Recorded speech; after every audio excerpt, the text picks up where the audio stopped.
Ramayan Series Episode 9, Rama Leaves Ayodhya.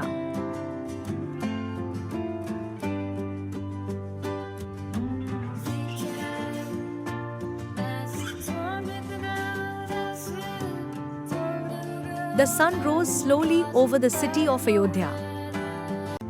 But it brought no joy.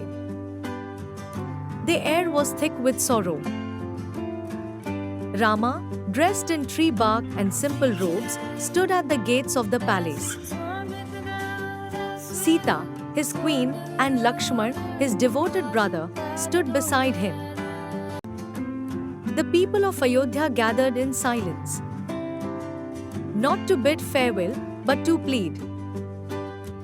Do not leave us, O Rama.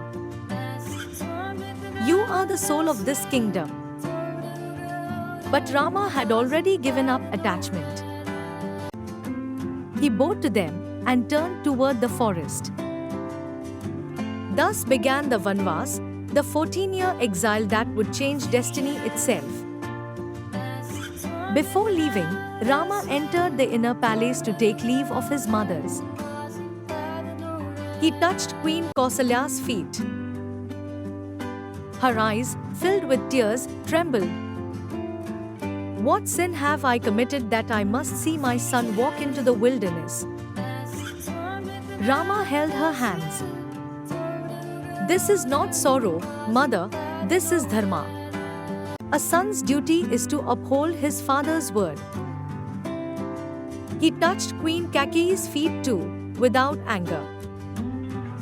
She remained silent, her heart heavy with doubt. Lakshman, overcome with rage, whispered to Rama, "Shall I not destroy those who wronged you?" But Rama calmed him. Injustice is not fought with anger, but with truth.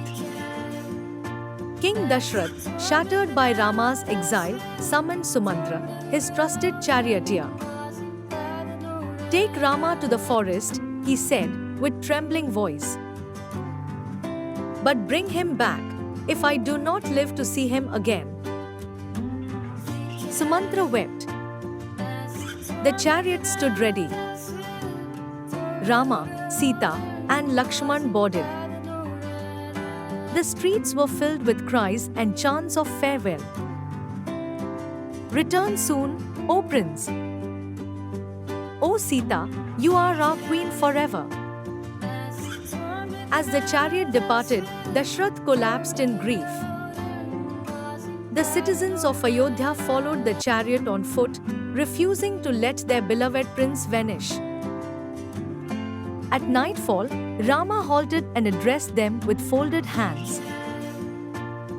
"O people of Ayodhya, return now. You have duties to perform. My exile is a part of dharma. Please allow me to walk this path." With heavy hearts, the people camped nearby. But at dawn, Rama, Sita, and Lakshman rose silently. And before the citizens awoke, they left deeper into the forest. At the edge of Kosala kingdom, the chariot stopped.